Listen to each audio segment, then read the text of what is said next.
Boa tarde. Agradecemos mais uma vez a presença de todos no primeiro seminário Reformas Trabalhista e Previdenciária, a ruptura do patamar mínimo civilizatório.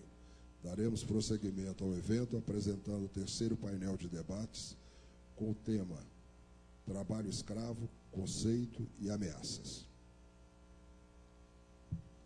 Para mediar este painel, chamamos o auditor fiscal do trabalho, Dr. Marcelo Campos.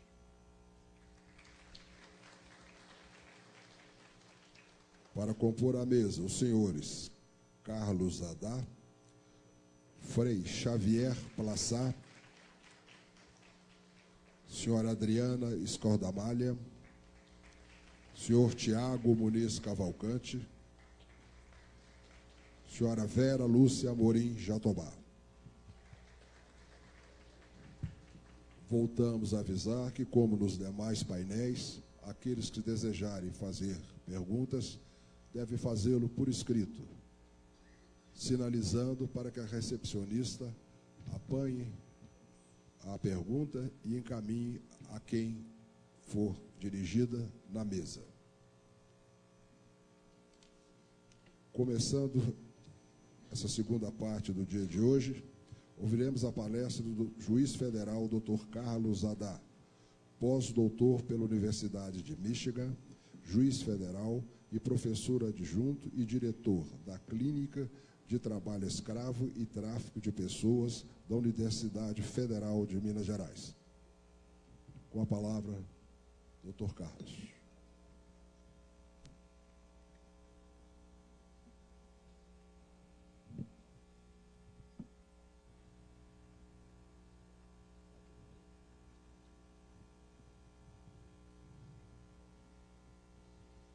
Boa tarde. Temos muitos lados aqui. Eu acho que eu vou fazer uma palestra mais giratória para poder dar atenção a todos. Mas eu também serei muito breve. O meu objetivo aqui é, antes de mais nada, agradecer por esse honrado convite, por participar num momento tão turbulento. Nós temos, acho que, tantos temas para serem debatidos aqui hoje. O nosso cenário político permite que isso aconteça. Mas eu não vou entrar muito na questão da reforma trabalhista, na reforma previdenciária. O meu foco será realmente tratar do trabalho escravo.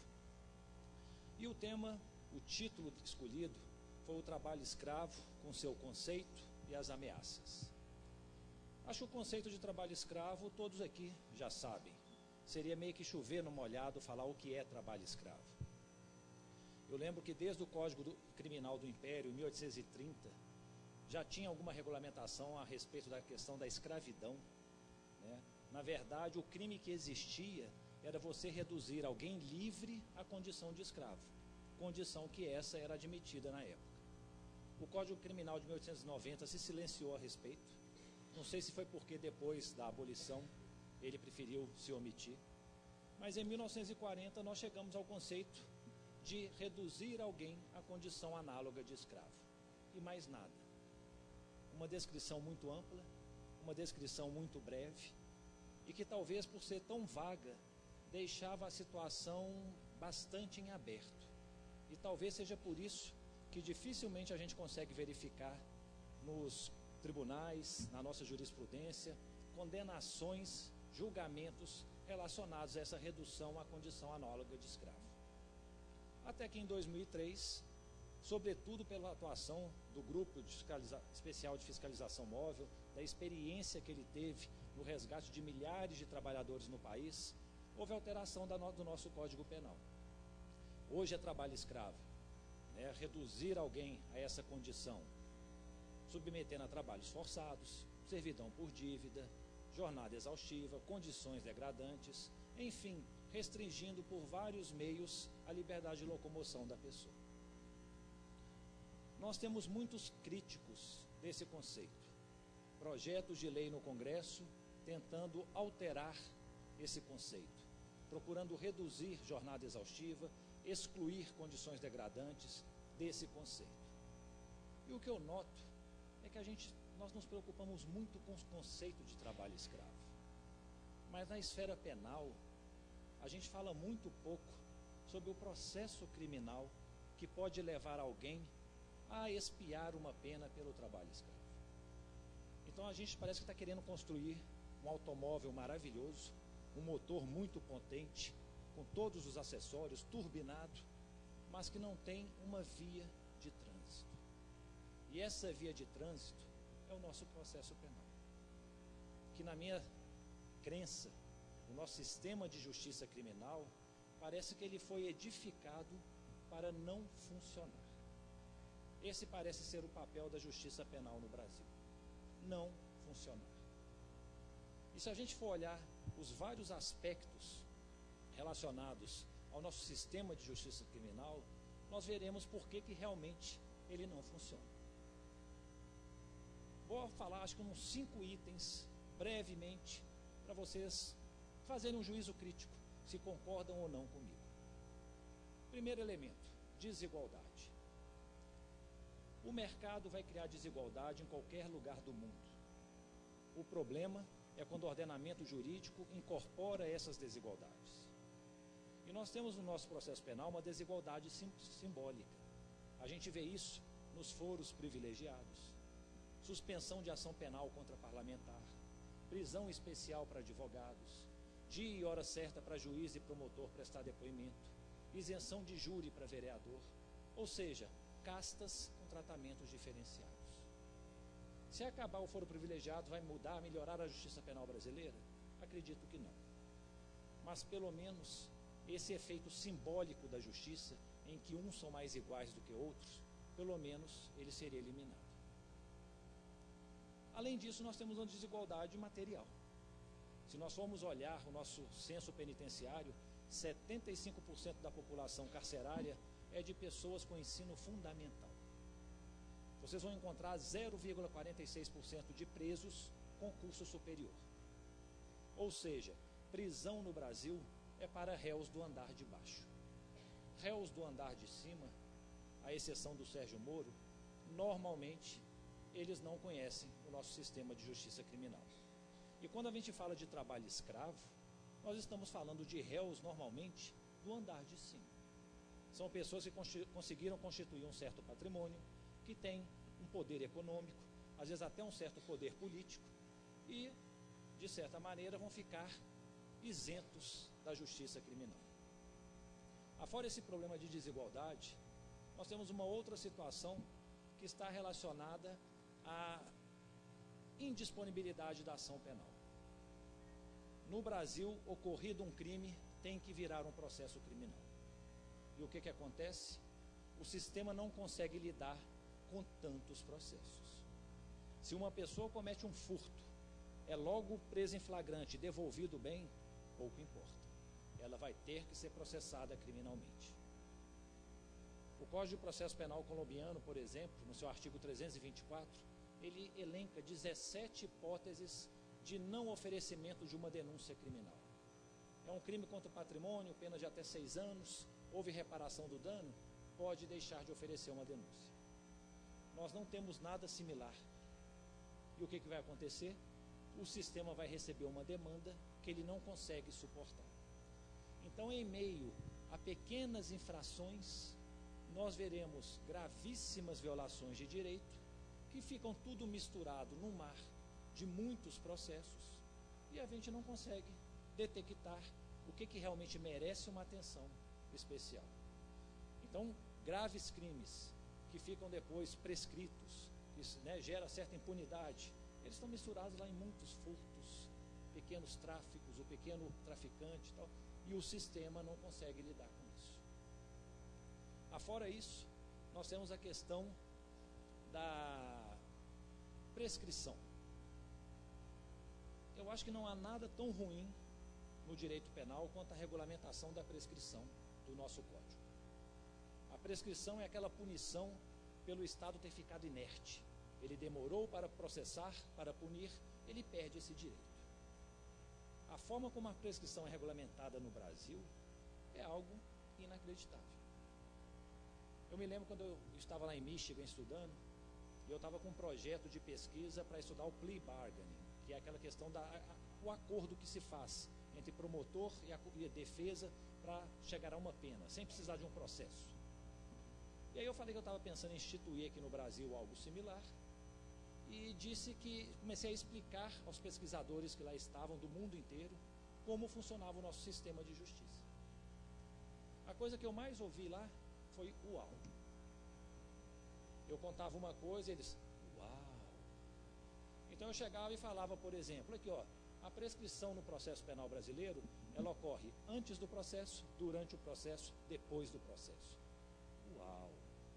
Porque lá, como é que eles estão acostumados a acontecer? Normalmente, ocorrido um crime, você tem uns 5 anos em média para poder pegar a pessoa. Se ela for processada, o processo anda. Passados os 5 anos, prescreveu. Uma vez iniciado o processo, não se fala mais em prescrição. Acabou. O processo pode demorar anos. E para explicar que aqui no Brasil, a pessoa pode ser condenada a 10 anos, ficar foragida, se evadir, e depois de não sei quanto tempo, ela ganha o prêmio de não mais poder ser presa, isso é inexplicável. No direito civil, ninguém pode alegar a própria torpeza em seu benefício. Parece que o nosso processo penal, essa é a regra. Quanto mais torpe você for, se você consegue subornar policiais, você faz uma cirurgia, muda para um país pouco cooperativo, ótimo. Conseguiu ficar sem ser alcançado pela justiça. Como prêmio, impunidade. Então a nossa prescrição, ela é muito ruim. Se nós olharmos os nossos juízos criminais, nós veremos que a esmagadora maioria de decisões são reconhecendo a prescrição. A prescrição que talvez devesse funcionar como um estímulo para que o juiz fique atento, julgue rápido, e não só o juiz, gente, é o sistema de justiça criminal, polícia, Ministério Público, juiz. Ela não tem, parece que ela tem um efeito libertador. Quando você reconhece a prescrição, ufa, menos um processo para se julgar. Os senhores conhecem a Marta Teresa Suplicy, Jader Fontinelli, Barbalho. Ano retrasado, o Supremo Tribunal Federal julgou extinta a punibilidade por crimes que estavam sendo processados. As denúncias, a acusação criminal foi feita em 2002. O Supremo, em 2015, falou que estava prescrito, porque ambos alcançaram 70 anos de idade, o prazo reduz pela metade. Eu me pergunto, em 13 anos, não deu tempo de julgá-los? Então, essa demora conduz a uma prescrição que, no fundo, vai levar a uma impunidade. E qual que é a vantagem de se alcançar a prescrição? Você tenta enrolar o máximo possível. A presunção de inocência ajuda muito isso. Quanto mais você recorre, mais distante fica o trânsito em julgado. E sem trânsito em julgado, a pessoa presume-se inocente. É muito comum aqui no Brasil uma pessoa ser condenada num júri por homicídio a uma pena de 1 século, e ela, depois de ouvir a condenação, ela vai para casa, sai pela porta da frente do fórum. Mostre isso para alguém no exterior, se eles vão entender o que isso significa. O que eu noto é o seguinte: a sentença penal do juiz de primeiro grau, ela é como uma mentira, ao estilo Goebbels. Só depois dela ser repetida várias vezes que ela se convalida numa verdade. Então, uma sentença de um juiz de primeiro grau não vale nada. O tribunal confirmou, está melhorando.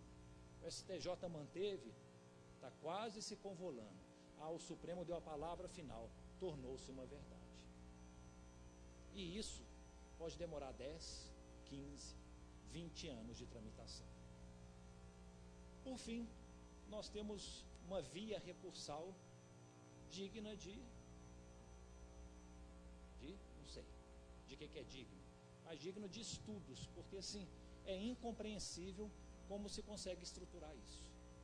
Eu atualmente na Justiça Federal, eu faço parte lá do Juizado Especial Federal, julgo pequenas causas, só que eu julgo as pequenas causas em grau recursal, na turma recursal.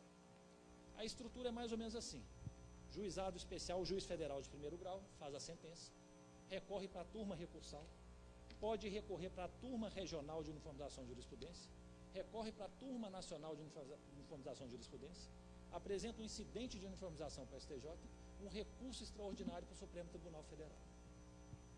Ah, isso é para um homicídio, né? A pessoa está lá, pega o telefone, cancele essa execução. Não, gente. Isso é para desacato, desobediência, crimes anões. Isso são causas de até 60 salários mínimos. Então é um sistema que ele foi feito para não funcionar. Eu me recordo lá em Michigan, um advogado me perguntou: o que você faz lá no Brasil? Eu falei: não, eu sou juiz. Ele falou: não, eu sei que você é juiz, mas de onde você atua?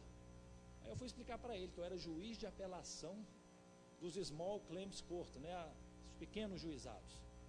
Ele chegou: o quê? Juiz de apelação, Small Claims? Existe isso no Brasil? Eu falei: não existe aqui não? Aí vai depender do estado. Ele chegou: não, aqui funciona o seguinte: você foi no Small Claims Court, o juiz condenou a pagar uma indenização. Se você quiser reverter a condenação, você contrata um advogado, paga taxas altíssimas e vai na justiça comum. Ou seja, quem que vai ser condenado a pagar $500 e vai gastar $5.000 para reverter esses 500? Ele prefere pagar. E aí eu fiquei calado, porque eu fiquei com vergonha de falar que acima de mim ainda tinha a turma regional, a turma nacional, o STJ e o STF. E nesses contatos que eu tenho no exterior, às vezes com pessoas de outros países, a melhor alternativa que eu tenho utilizado ultimamente é essa: ficar calado. Porque no sistema de justiça criminal que nós temos, nós não temos muito o que dizer. Então, o que eu quero demonstrar? Eu quero demonstrar que nós podemos ter um belíssimo conceito de trabalho escravo. Isso é muito importante mesmo. Mas no nosso atual cenário, eu preferiria qualquer conceito para um sistema que pudesse colocá-lo em prática. A Clínica de Trabalho Escravo e Tráfico de Pessoas, da qual eu sou um dos diretores, está realizando uma pesquisa sobre as respostas judiciais aos relatórios da equipe de fiscalização em Minas Gerais, de 2004 a 2017. O que cada relatório de fiscalização do trabalho escravo se transformou? Virou uma ação civil pública, uma ação penal, uma condenação? Eu não queria nem falar isso aqui ainda, porque os dados ainda dependem de confirmação. Mas pelo que a gente apurou, nós não temos nenhuma condenação transitada em julgado em Minas Gerais.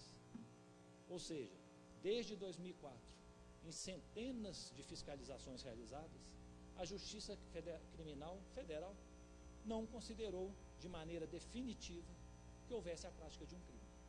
Ou seja, todos ainda são inocentes. A solução para isso é difícil. Quando o sistema é feito para não funcionar, a solução fica cada vez mais distante. Mas eu acho que a gente não pode desistir. Os auditores fiscais, dos quais eu sempre elogio e admiro muito o trabalho, acho que tem que persistir fazendo esse belíssimo trabalho. É uma grande arma para a Justiça Federal, para o Ministério Público Federal, ter esses relatórios bem elaborados em mãos. Eles vão substituir um inquérito policial. E o inquérito policial no Brasil é péssimo também, pessoal. São inquéritos que andam e que não vão a lugar nenhum e que passam-se anos sem algo conclusivo.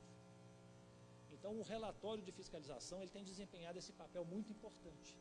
Foi com base neles que, quando eu estava lá em Marabá, há quase 10 anos, eu consegui julgar inúmeros casos envolvendo a redução à condição análoga de escravo. Esses relatórios serviam de base para as denúncias oferecidas pelo Ministério Público. O Ministério Público apresentava as denúncias e, a partir delas, era feito, desenvolvido o processo e feito o julgamento.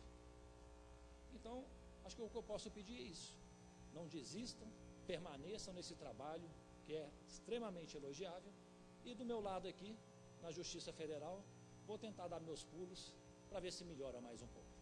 De qualquer maneira, muito obrigado pelo convite.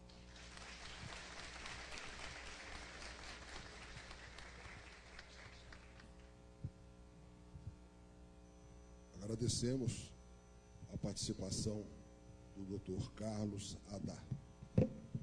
Em seguida,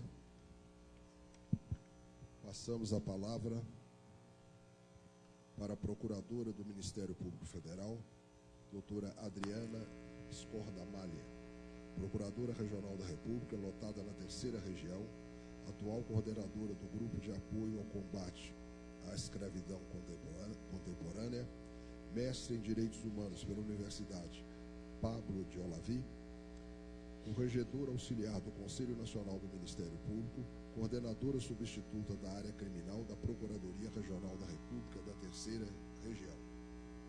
Com a palavra, doutora Adriana. Boa tarde a todos. Eu gostaria de cumprimentá-los, esse público eclético, formado que eu soube de alunos, auditores fiscais, juízes, membros da minha instituição, na pessoa do Marcelo, auditor fiscal, que eu nem reconheci, porque quando estamos a campo, né, quando estamos no grupo do trabalho móvel, não estamos fantasiados, como estamos aqui, eu de Procuradora Regional da República e ele de auditor.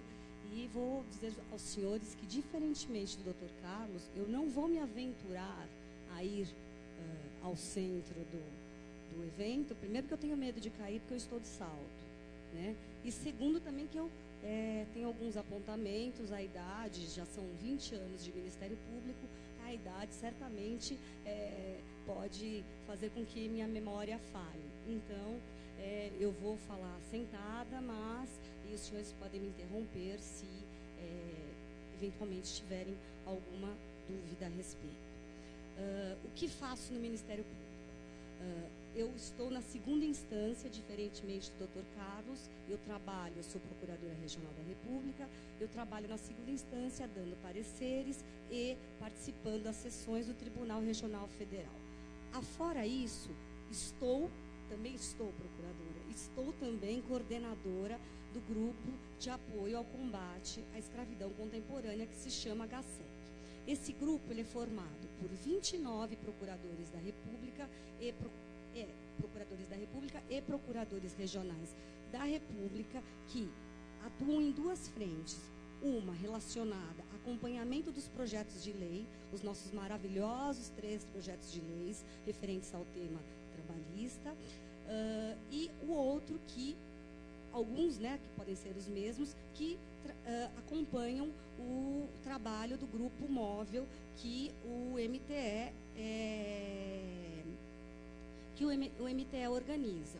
Como coordenadora, participo ativamente das ações do grupo móvel. E tenho a dizer o que a respeito dessas ações? Essas ações, elas são a vanguarda no tipo de investigação e qualidade da prova, porque, a despeito do relatório, como o Dr. Carlos falou, vir perfeito às mãos do Ministério Público Federal, que é o detentor do ius puniente, é quem vai propor a ação penal, participar, o Ministério Público Federal ter a opção de participar desses grupos móveis, nos leva a campo. Isso faz com que tenhamos uma sensibilidade muito maior com o tema e com a relevância com que o tema tem que ser tratado. A escravidão no Brasil, que existe até os dias atuais. Portanto, sentir aquele cheiro de estrume, pisar na lama, cair, levantar, cair tênis, ver os trabalhadores, infelizmente, sendo explorados, verificar em loco a utilização da mesma água para lavar roupa, beber, para lavar roupa, para higiene pessoal, verificar que existem lugares hoje que não existe banheiro ainda e que tem pessoas nessas condições, nos torna muito mais sensíveis ao tema. Dou meu testemunho de ter participado de 3 operações recentes, porque estou coordenadora desde novembro do ano passado. Nestas 3 operações, das 3, já saímos do lugar da atuação do Grupo Móvel com as denúncias já minutadas por mim, que as entrego aos colegas que serão os procuradores naturais do feito. Portanto, além de tudo, a celeridade necessária, ela acontece de fato quando se tem ação de grupo móvel. Infelizmente, o Ministério Público não pode participar de todas as operações em que é chamado pelo MTE, mas participou desde 2014 até os dias atuais de 35 operações do Grupo Móvel. Eu tenho seguindo a linha, eu não ia falar sobre isso hoje, sim na semana que vem, que provavelmente falarei no CNJ, porque como coordenadora estou fazendo um banco de dados com a não eficiência do nosso trabalho judicial no combate ao trabalho escravo. E por vários motivos. Primeiro, as denúncias não são recebidas por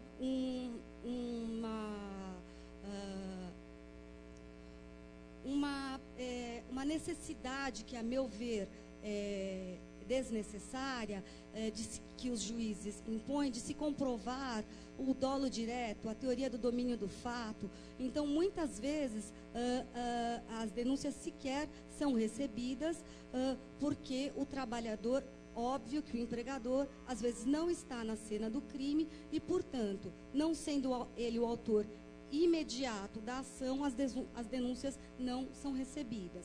E, quando recebidas, muitas vezes, ele vem a ser absolvido por ausência de dolo, ausência de provas, enfim. Nós temos atualmente, são os dados oriundos do sistema do Ministério Público Federal. Eu fiz essa pesquisa dia 5. São 13 processos que estão no STJ relativos a trabalho escravo. A média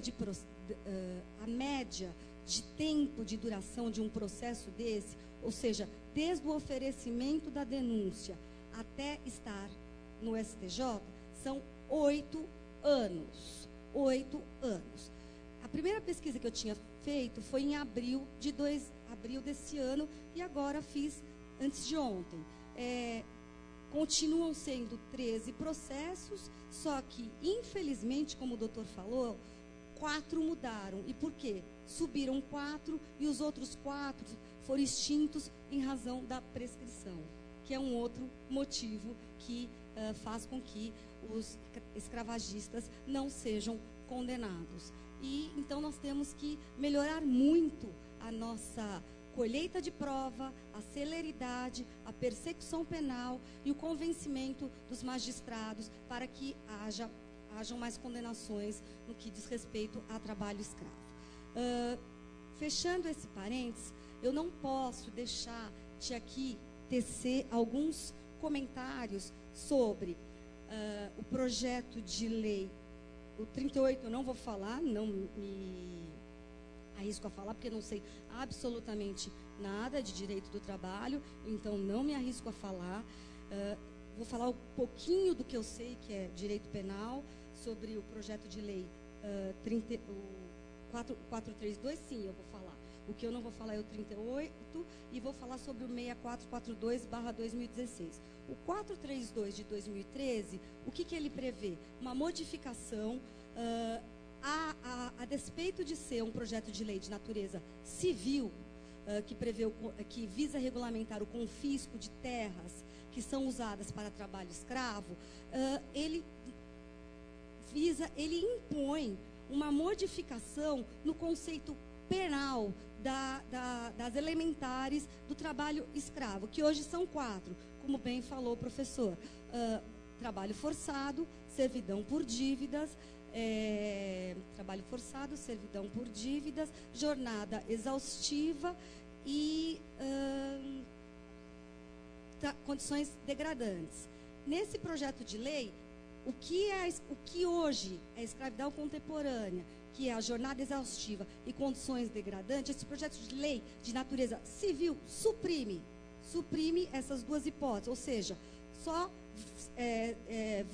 configuram para o projeto de lei trabalho escravo as duas primeiras hipóteses, que é o trabalho escravo nos moldes antigos. E nós sabemos muito bem que isso tem o quê? A clara intenção de beneficiar os nossos empoderados, os donos das fazendas que nós vamos, que praticam o trabalho, a escravidão moderna. E esse projeto de lei, ele é eivado de nulidades. Como pode uma lei de natureza civil ser menos ampla de uma lei de natureza penal? Sendo que todos nós sabemos que o direito penal sempre tem que ser a última ratio, a última razão. Portanto, quando uma conduta ela é tipificada penalmente, é porque ela tem que ser punida. Então, como é que pode um projeto de natureza civil suprimir condutas típicas penais? Portanto, a primeira ilegalidade desse projeto, ele criará insegurança jurídica. No artigo 2º desse projeto de lei, nós também temos aquilo que eu já disse, que alguns juízes tendem a já aplicar. Eles entendem que só pode ser condenado por trabalho escravo aquele que pratica diretamente a atividade escravagista. E está errado. Por quê? Porque nós sabemos que, em regra, eles se utilizam de gatos, de terceiros, sei lá o nome que se utiliza, porque tem outros nomes, né, que os senhores usam, que eu aprendo a cada participação no grupo móvel. Então, também esse artigo 2º, ele é eivado de nulidade. Outra coisa que me salta aos olhos nesse projeto de lei é o fato de que ele prevê o confisco de terras para a escravidão antiga, e nós temos na Constituição Federal, ele visa regulamentar o artigo 245 da Constituição Federal. E o artigo 245 da Constituição Federal, ele prevê o confisco de terras utilizadas para a plantação ilegal de plantas psicotrópicas e também no caso de exploração de trabalho escravo. Então, o que vai ocorrer também? Uma quebra da isonomia. Por quê? No caso, é só o trabalhador, só o explorador do trabalho escravo antigo que vai ser beneficiado, que vai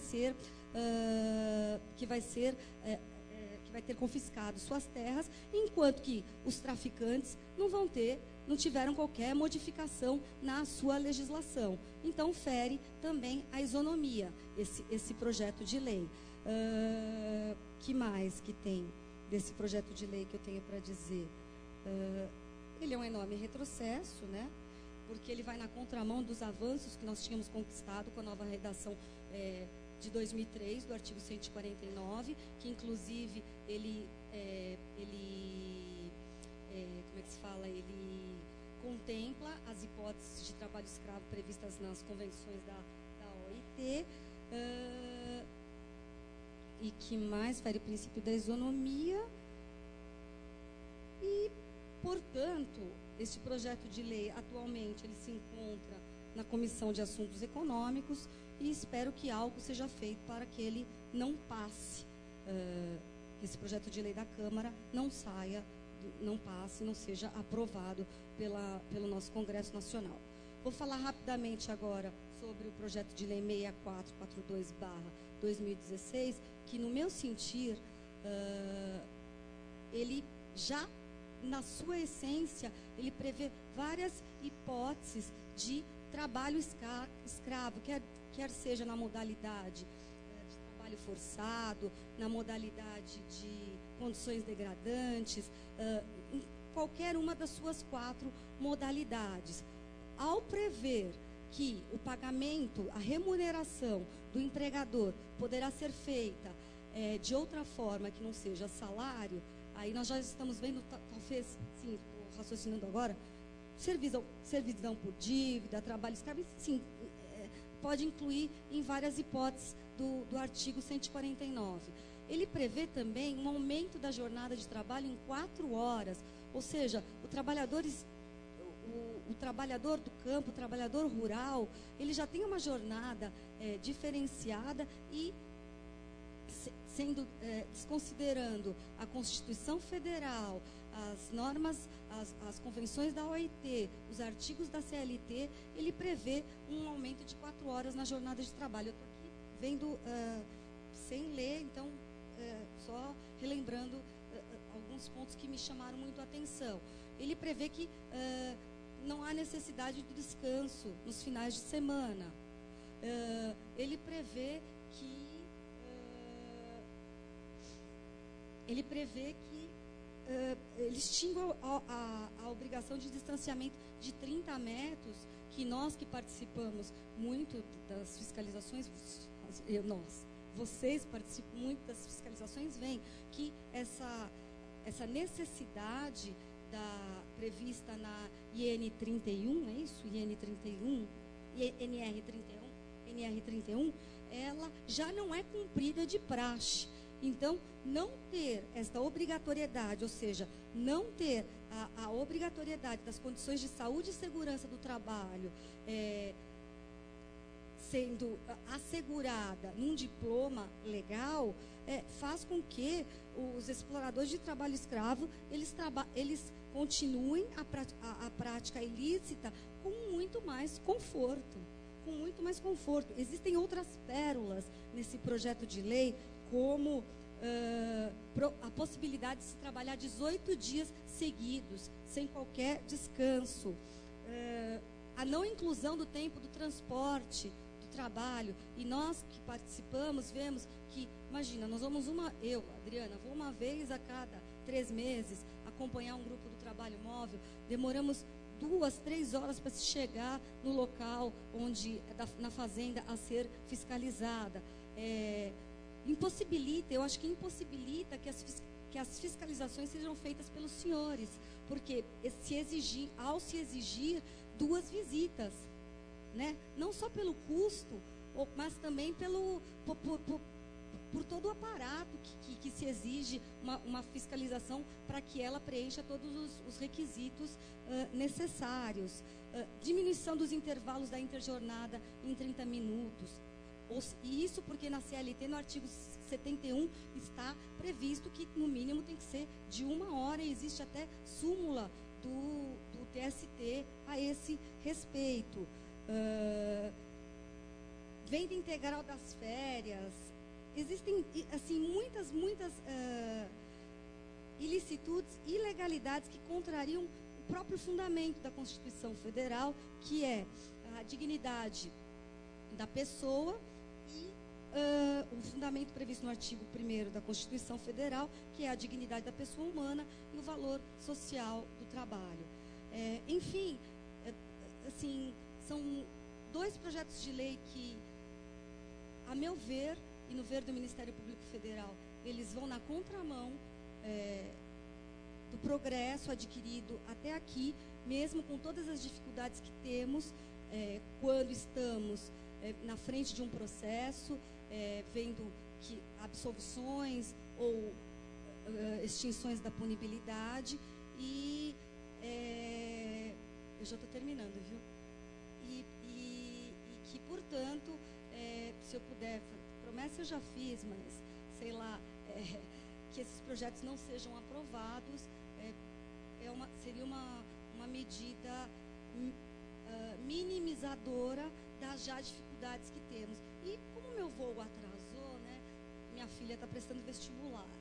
Aí eu falei, bom, deixa eu estudar aqui, estou estudando filosofia para ela, porque agora quem presta vestibular não basta saber só, tem que citar o que eu aprendi no mestrado, Foucault, Gramsci.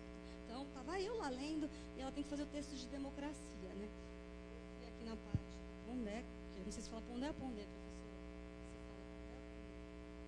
Você fala Pondé? Eu tenho duas coisas contra ele, mas ele cita uma parte sobre democracia, porque afinal, né, vivemos uma democracia, quer dizer, teríamos que viver uma democracia em que cada um exerce o seu poder, né, dentro dos seus limites. E o que estamos vivendo atualmente? E Pondé fala assim muito que, não é Nelson Rodrigues, tá? Que é uma parte do livro do Pondé que fala de Nelson Rodrigues, que a democracia é um regime de quantidades e os idiotas são sempre a maioria. Uma das faces dessa idiotice é supor que a transparência na gestão da coisa pública, que é o que deveria acontecer quando se propõe um projeto de lei, que ele deveria advir de uma participação da sociedade para a elaboração do projeto, as bases seriam ouvidas, e isso não ocorre, seria a transparência na gestão da coisa pública. Esta seria uma das formas da transparência na gestão da coisa pública. Algo desejável no governo implique a transparência da verdade moral. Então, assim, a transparência da verdade moral me pegou, porque eu acho que esses 2 projetos de lei, eles afrontam a verdade moral daqueles que vivenciam isso e daqueles que não vivenciam porque colocam debaixo do tapete e acham que nós vivemos num mundo cor-de-rosa. Muito obrigada.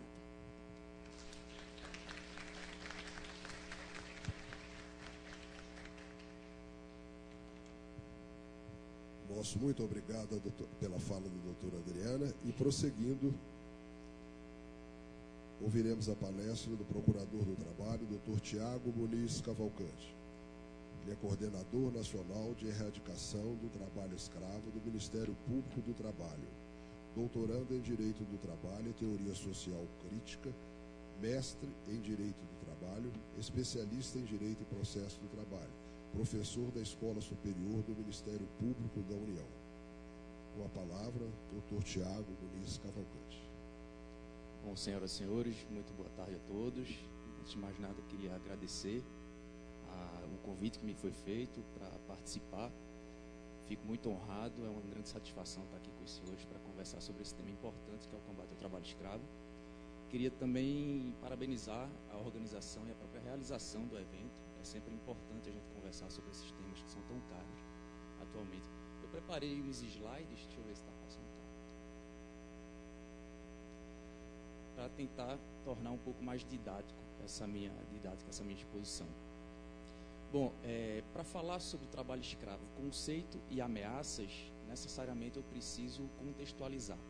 Contextualizar os avanços, as conquistas que nós tivemos até então no enfrentamento à escravidão contemporânea, contextualizar o momento que nós vivemos, um momento de chacina ao direito do trabalho e de um holocausto aos direitos sociais, para somente então a gente começar a falar das ameaças, inclusive das ameaças mais iminentes que nos rondam em relação especificamente ao conceito de trabalho escravo.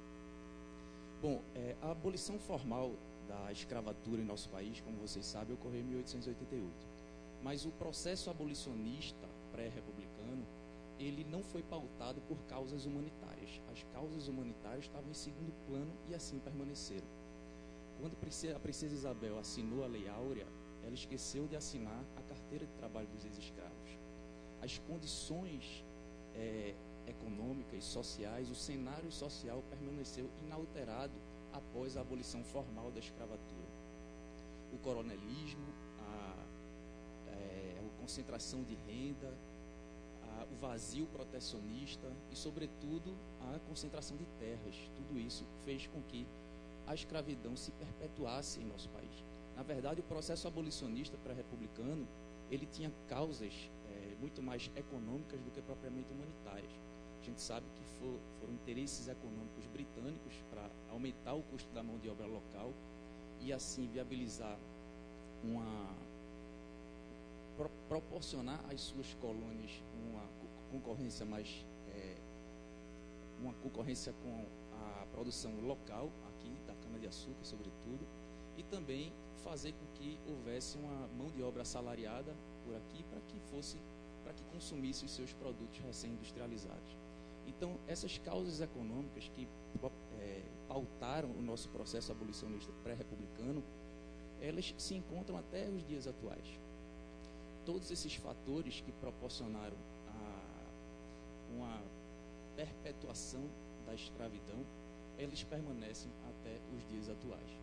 O fato é que a escravidão contemporânea, ela já estava presente, ela permaneceu presente mesmo após a abolição formal da escravatura, e já havia relatos de setores da Igreja Católica, inclusive da Comissão Pastoral da Terra, está aqui o Frei Xavier Plassat para conversar com vocês, de relatos de escravidão nos diversos rincões desse país que nós vivemos. Mas o Brasil não reconhecia formalmente a existência da escravidão contemporânea no nosso país. E foi preciso ocorrer um caso grave, ocorrido em 1989, que foi o famoso caso José Pereira, que fez com que nós iniciássemos um processo de reconhecimento da escravidão contemporânea no nosso país e passássemos a tomar medidas efetivas de combate ao trabalho escravo. O José Pereira era um adolescente de 17 anos que foi aliciado e escravizado numa fazenda no estado do Pará, uma fazenda chamada Espírito Santo, e ele e mais 60 trabalhadores eram submetidos a jornadas exaustivas, jornadas prolongadas, condições degradantes, condições subhumanas de trabalho, possuíam dívidas impagáveis com o seu empregador e havia também restrição de locomoção através de vigilância armada até que aquelas dívidas fossem quitadas. O fato é que José Pereira e um colega de trabalho chamado Paraná, que também estava submetido às mesmas situações ultrajantes, aproveitaram um momento de descuido e fugiram durante a madrugada. Foram perseguidos, foram alcançados, foram alvejados.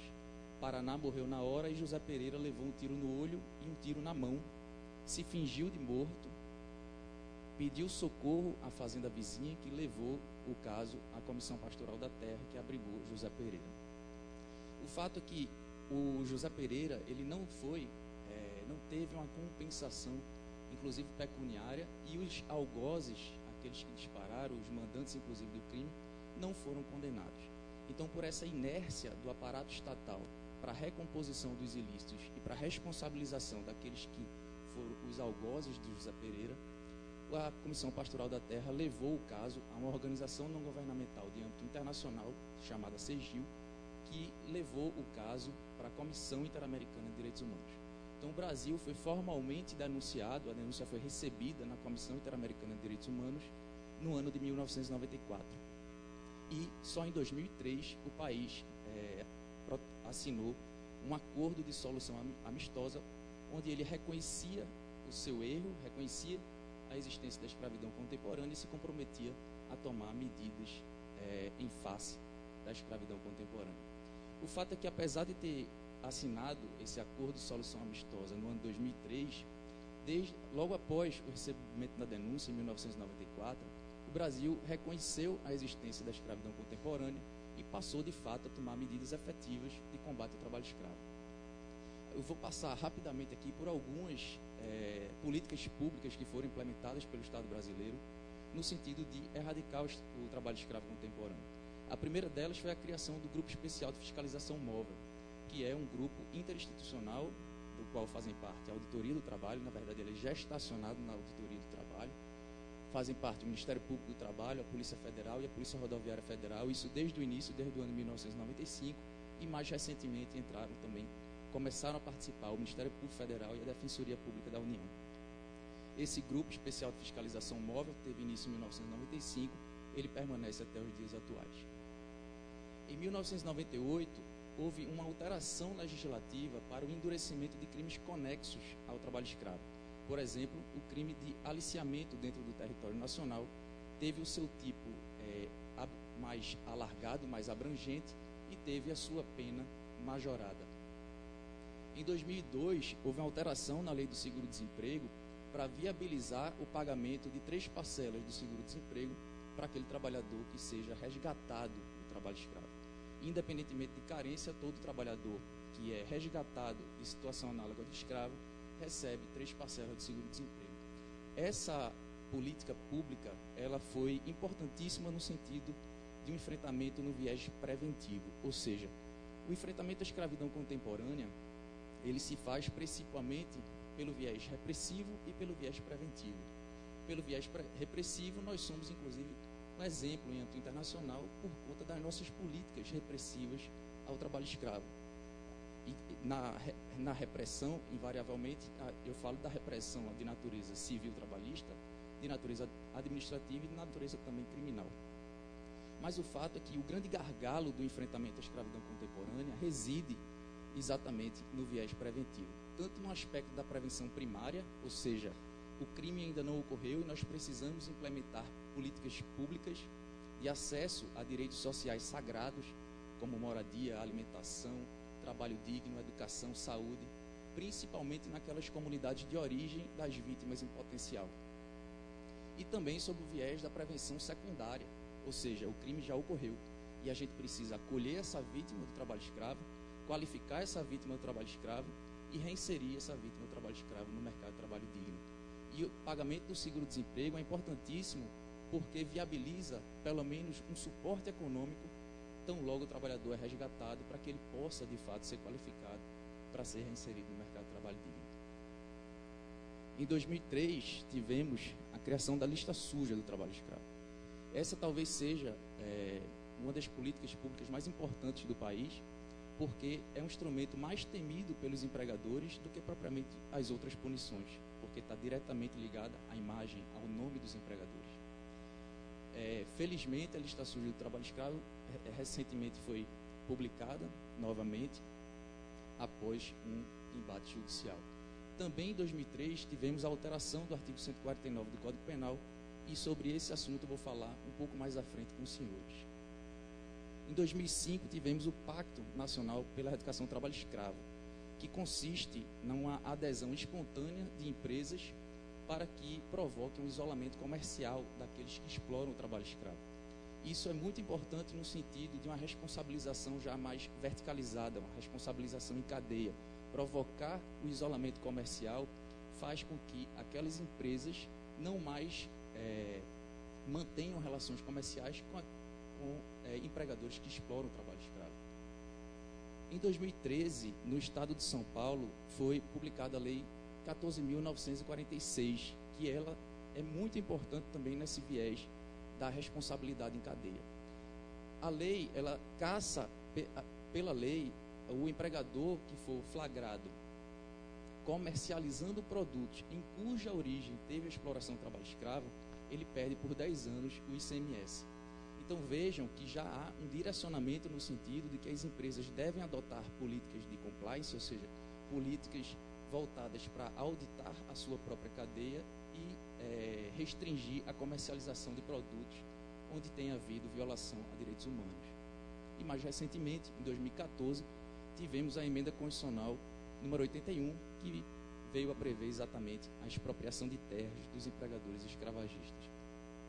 O fato, senhores, é que todo esse aparato, todo esse rol de políticas públicas adotadas pelo Estado brasileiro terminou fazendo com que nós sejamos, de fato, um exemplo em âmbito internacional, citado constantemente, tanto pela ONU como pela OIT, um exemplo a ser seguido por outros países, porque nós temos instrumentos muito importantes de enfrentamento à escravidão contemporânea.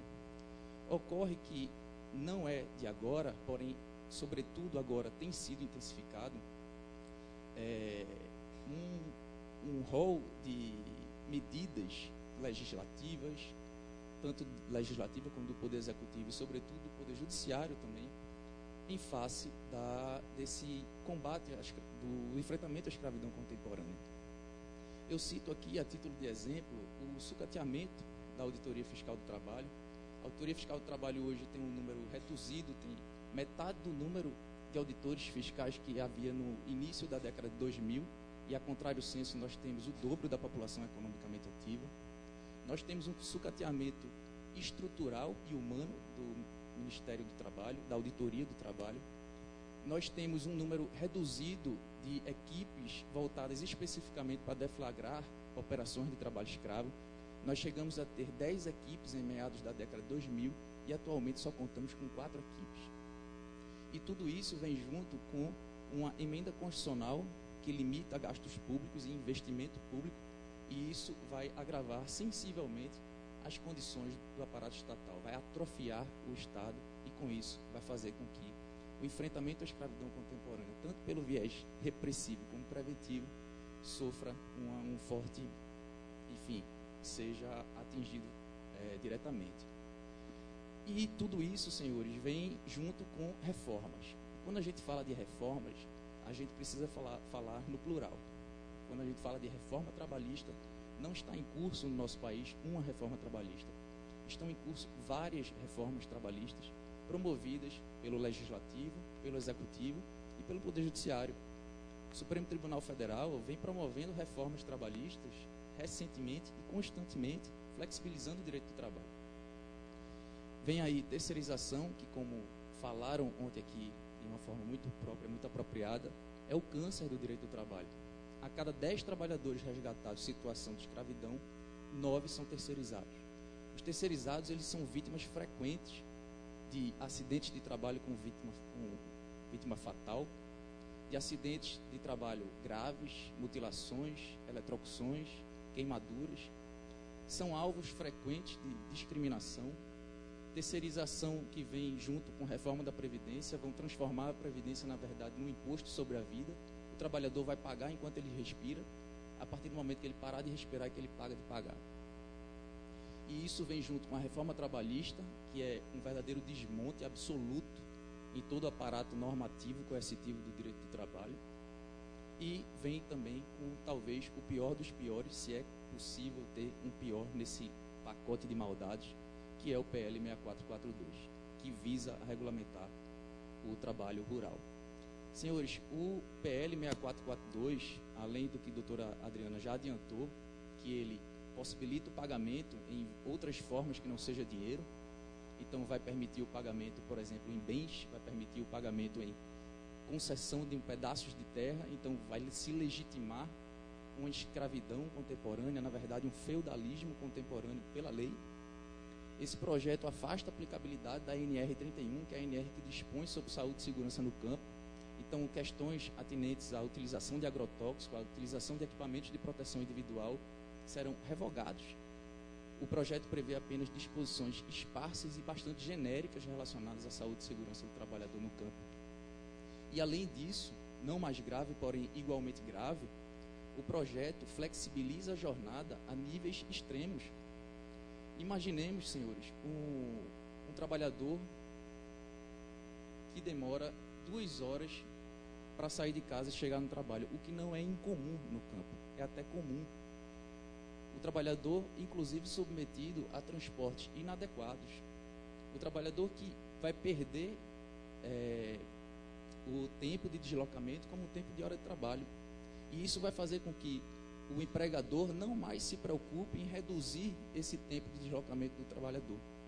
Esse trabalhador vai demorar 2 horas para chegar no local de trabalho, vai trabalhar as primeiras 4 horas, o primeiro turno de trabalho. Depois o projeto autoriza que o repouso e alimentação do trabalhador se estenda até mais 4 horas, por até 4 horas, e ele vai ficar no local de trabalho, evidentemente. Depois o trabalhador vai trabalhar o retorno, o segundo turno de trabalho, as outras 4 horas. Depois o projeto permite que o trabalhador estenda extraordinariamente a jornada de trabalho por mais 4 horas. E depois o trabalhador volta para sua casa e demora mais 2 horas. Então o trabalhador, senhores, vai ficar à disposição do empregador diariamente e constantemente, todos os dias do ano, inclusive vendendo férias e tendo suspenso o seu direito ao repouso semanal remunerado durante 20 horas diárias. Ou seja, eu ouso dizer que esse pacote de reformas trabalhistas e, sobretudo, o PL 6442, ele vai legitimar jornadas exaustivas e condições degradantes de trabalho. Ou seja, teremos condições análogas à de escravidão sob o crivo da lei, ou seja, a lei autorizando o trabalho escravo. Então, senhores, qual é a estratégia de quem está do outro lado? A estratégia de quem defende o trabalho escravo, vamos ser muito claro aqui, que eles defendem o trabalho escravo. A estratégia é retirar condições degradantes e jornadas exaustivas do conceito de trabalho escravo. E onde é que isso está previsto? Onde é que essa estratégia será implementada? Através de que projetos? Existem vários projetos no Congresso Nacional que visam exatamente a modificar o nosso conceito atual, a nossa definição legal do trabalho escravo. Porém, 2 deles são mais iminentes. E são mais iminentes porque eles já estão pautados, estão caminhando a passos rápidos, e também porque eles possuem objetivos muito nobres. Por exemplo, o PLS 432, ele pretende regulamentar a emenda constitucional 81, que previu a expropriação de terras em face daquele que explora o trabalho escravo. E o PLC 169, ele objetiva proibir a contratação pela administração pública daquelas empresas que se valem do trabalho escravo. Então, esses objetivos aparentemente nobres, eles são a porta de entrada para também aqui colocar aquela pequena maldade que é a alteração do conceito legal de trabalho escravo. No PLS 432, de autoria do senador Romero Jucá, e o PLC 169, com o interesse fortíssimo do senador Ronaldo Caiado. Eles têm interesse em modificar o conceito de trabalho escravo e partem de uma premissa absolutamente equivocada: restringir a caracterização da escravidão contemporânea à limitação da liberdade física de ir e vir. Isso é um equívoco, tanto do ponto de vista jurídico, como do ponto de vista histórico. Se nós fizermos um resgate historiográfico ao longo da história da humanidade, nós vamos ver que a restrição da liberdade física de ir e vir nem é e nem nunca foi uma condição sine qua non para a caracterização do trabalho escravo. A restrição da liberdade física de ir e vir é um instrumento de guarda e de conservação daquela propriedade. Ou seja, é um mecanismo que se vale o empregador para guardar e para manter aquela propriedade que é o escravo. E foram vários povos ao longo da história da humanidade que se utilizaram da restrição da liberdade física de ir e vir. Os bantos, os incas, os hebreus, os persas, os chineses, todos esses povos se utilizaram da restrição da liberdade física de ir e vir para manter e guardar aquela propriedade que é o escravo. No entanto, não são poucos os exemplos ao longo da história da humanidade de escravos que tinham sim uma certa liberdade física de ir e vir. Inclusive, existia um historiador norte-americano chamado Moses Finley, que ele se dedicou a estudar o escravismo antigo e, sobretudo, as sociedades grega e romana, e ele era um crítico ferrenho dessa dicotomia, escravo e homem livre, porque ele dizia que nem todos os homens livres eram de fato livres e nem todos os escravos lhe faltava liberdade.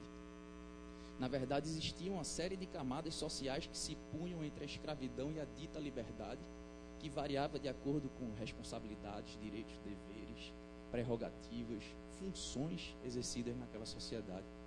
Existiam professores escravos, existiam bibliotecários escravos, pessoas que acordavam, iam levar seu filho na escola, voltavam, tomavam café com sua mulher e depois se submetia àquela situação de sujeição pessoal que caracterizava a escravidão. Então, se nós pegarmos vários exemplos ao longo da história da humanidade, nós vamos ver escravos livres, a sociedade bárbara, dita bárbara pelos romanos. Existia uma camada social dos escravos ditos semilivres, que eram escravos que galgavam novas posições sociais naquela sociedade e que tinham o direito, inclusive, a ter escravos. Os engajados, que eram brancos britânicos pobres, que se submetiam a uma espécie de servidão por dívida nas terras coloniais norte-americanas, eles também tinham preservados determinados direitos, inclusive o direito de propriedade. Até no nosso passado colonial, é incorreto a gente pressupor que todos os escravos eram cativos e sem liberdade. Vários escravos tinham sim certa liberdade de ir e vir. Podiam frequentar pequenos comércios próximos à propriedade do senhor, podiam frequentar igrejas aos domingos. Já estou caminhando para o encerramento. Mas, na verdade, o verdadeiro acorrentamento, o verdadeiro aprisionamento daqueles escravos pré-republicanos já era, desde aquela época, absoluta vulnerabilidade social, absoluta vulnerabilidade econômica. Se aqueles escravos colonos aproveitassem os momentos de folga para fugir, eles não iam encontrar trabalho digno em outras propriedades. Eles iam se submeter às mesmas condições ultrajantes que lhes eram impostas pelo seu algoz. Então, senhores, se nós fizermos esse resgate historiográfico, nós vamos ver que a restrição da liberdade física de ir e vir não é um elemento sine qua non para a caracterização do trabalho escravo. Ser escravo é não pertencer a si mesmo. Ser escravo é ser uma coisa, é ser um animal de tração na produção de riquezas econômicas. É ter o seu destino pertencente a um terceiro, a uma outra pessoa que lhe explora para o trabalho. Ser escravo, então, quando nós falamos de escravidão, nós violamos a liberdade. A liberdade é, sim, o bem jurídico violado na escravidão. Só que é uma liberdade muito mais ampliada. É uma liberdade enquanto autodeterminação, enquanto livre-arbítrio, enquanto autonomia pessoal. Essa é a liberdade tutelada pelo trabalho escravo. E onde é que isso eu não tirei da minha cabeça, isso está juridicamente trazido, inclusive, talvez a mais importante convenção que fala sobre a escravatura, que é a Convenção de 1926, da Organização das Nações Unidas, que traz uma definição precisa de escravidão. Escravidão é o estado ou condição de um indivíduo sobre o qual se exercem total ou parcialmente os atributos do direito de propriedade. Em nenhum momento tem uma palavra liberdade nesse conceito de escravidão, porque liberdade não faz parte da conceituação de escravidão. Ser escravo é pertencer a uma outra pessoa. Ser escravo contemporâneo é ser maltratado por quem lhe explora o trabalho. Isso é ser escravo. E onde é que isso está disposto no nosso direito? Exatamente no artigo 149 do Código Penal. O legislador de 2003, ele foi muito sábio, porque ele tornou muito mais fácil, muito mais didático o conceito legal de trabalho escravo. Até 2003, a redação do artigo 149 do Código Penal era reduzir alguém à condição análoga de escravo, pena de 2 a 8 anos. Então, era preciso fazer um esforço hermenêutico pelo operador do direito, sobretudo pelos magistrados, para saber quais eram aquelas condições de vida e de trabalho dos nossos escravos pré-republicanos, para somente então aplicar a lei. Então, o legislador, forçado, evidentemente, pela Auditoria do Trabalho, pelo Ministério Público do Trabalho, pela comunidade internacional, alterou a redação do artigo 149 para prever expressamente 4 hipóteses de caracterização do trabalho escravo que reproduzem fielmente as condições de vida e de trabalho daqueles escravos pré-republicanos. Mas nós sabemos que essa intenção maligna de alterar a conceituação do trabalho escravo é porque, na verdade, eles defendem o trabalho escravo.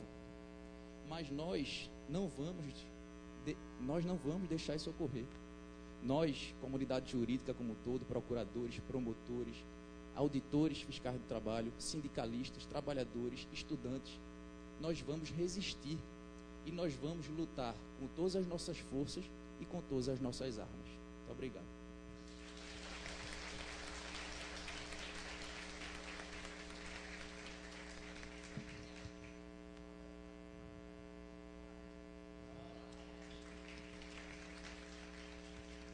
Nosso agradecimento ao ilustre procurador do trabalho, Dr. Tiago Muniz Cavalcante. Prosseguindo, ouviremos a palestra da auditora fiscal do trabalho, doutora Vera Lúcia Amorim Jatobá. Ela é bacharel em Direito, especialista em Gestão de Políticas Públicas pela Unicamp, especialista em Desenho de Gestão de Políticas Sociais, auditora fiscal do trabalho em atividade, foi da diretoria da Federação das Associações dos Agentes da Inspeção do Trabalho do Brasil, FASIBRA, entidade que antecedeu o atual sindicato nosso SINAIT. Com a palavra, a doutora Vera Jatobá.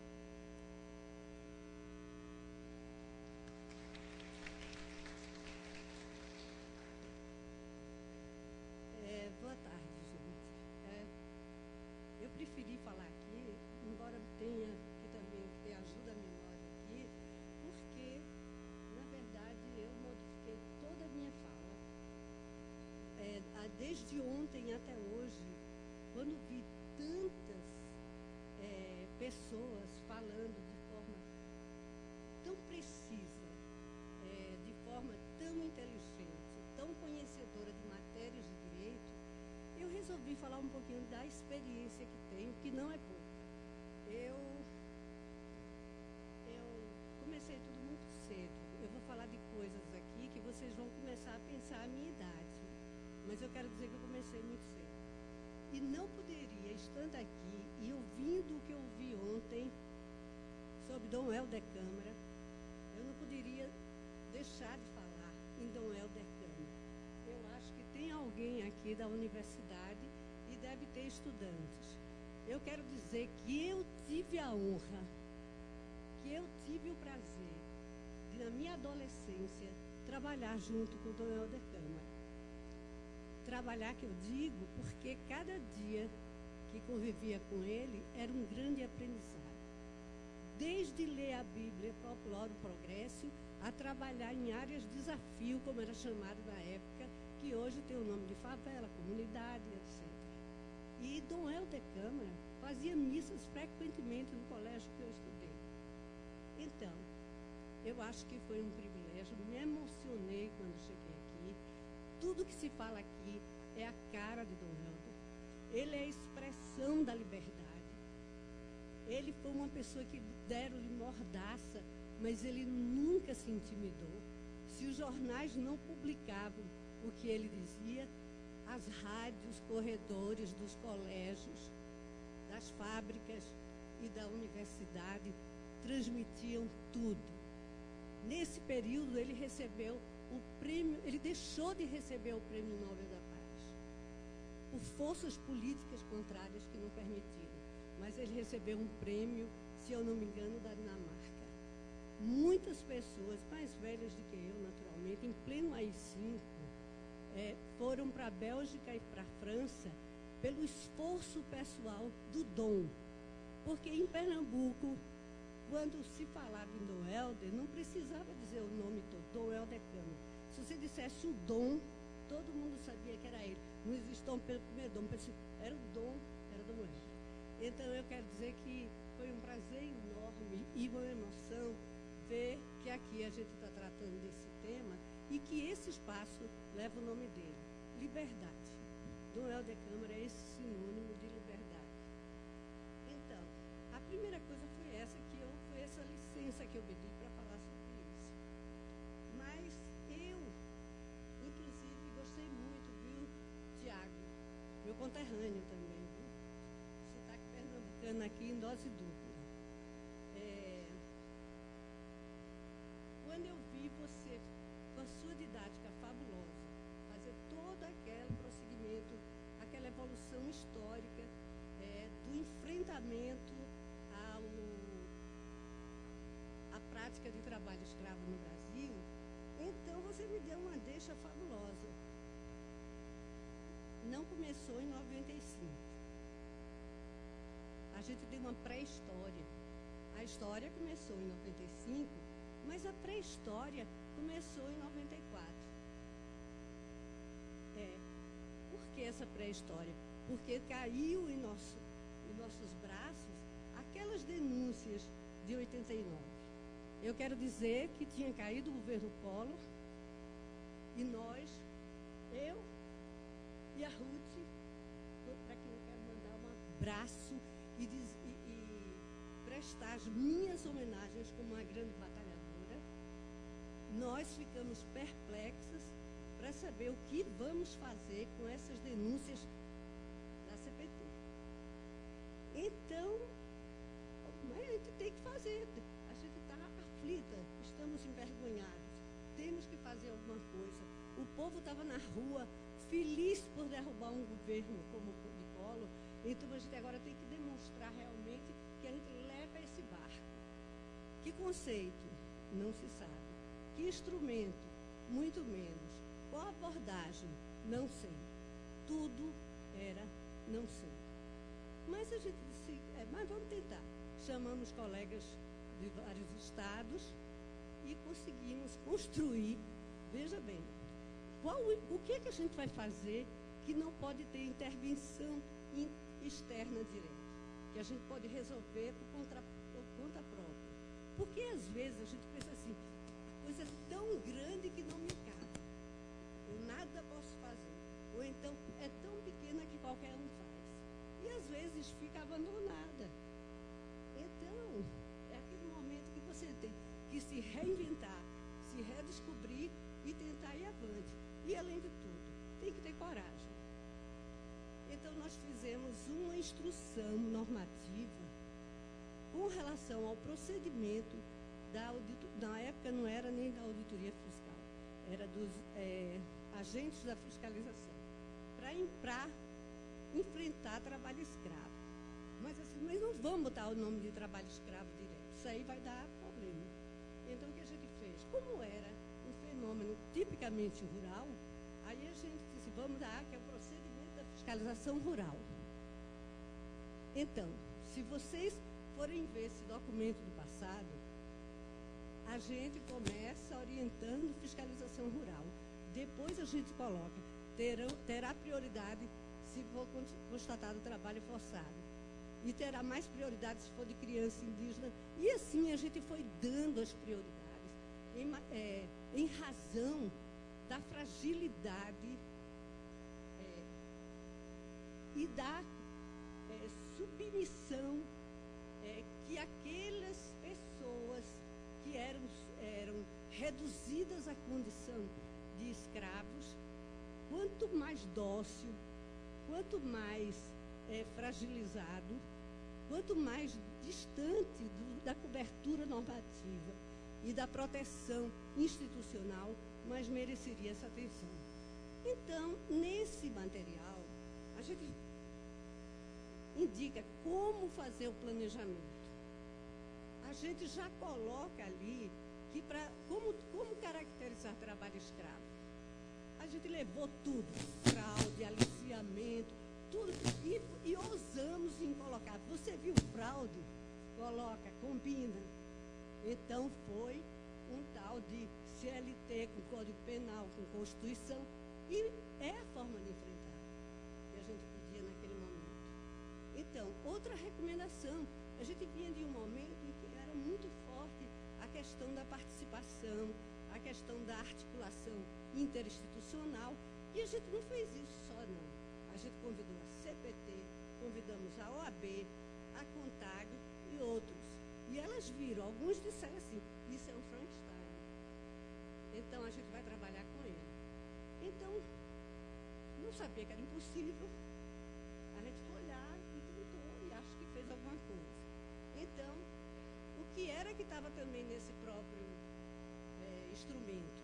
Que deveria ser um grupo especial, em que tivesse a presença do auditor de legislação, do fiscal de segurança e saúde, assistente social, chamar o Ministério Público, ter proteção policial, tudo como está agora, como foi previsto e aperfeiçoado, mas ali era um piloto, gente. A gente tinha que trabalhar ainda o desconhecido, absolutamente desconhecido. A gente não tinha mapas e a dificuldade com as denúncias era muito grande. Foi quando a gente descobriu que a gente teria que checar algumas denúncias antes. Mas também aprendemos rápido que não se pode trabalhar num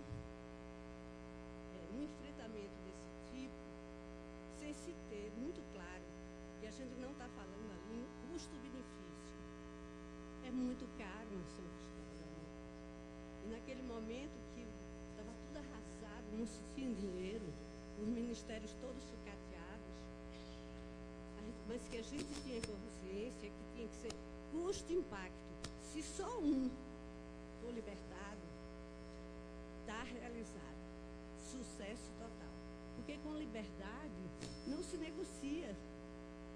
A gente não pode ter aquelas razões econômicas se vai ser um sucesso, que eu investi tanto, mas tive tanto de volta. Não é essa a ideia. Não era e continua a não ser. Pelo menos eu acho que na maioria das pessoas que estão aqui, ou todas, não se passa nem de longe essa possibilidade de transigir naquele direito mais sagrado do homem, que é a sua própria vida, é sua saúde. Mas será que a gente pode botar uma nuvenzinha pairando aí em cima? Que a liberdade, aquilo que Dom Helder queria tanto também, que nós, que aqui, Minas, que a liberdade é aquilo que define o ser humano. Né? Então, esse fator.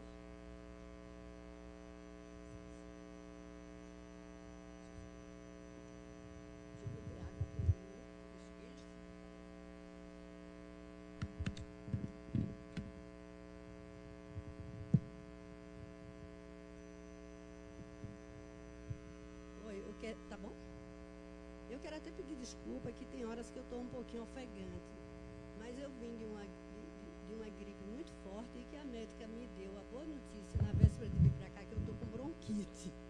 Então, às vezes eu posso estar um pouco mais ofegante.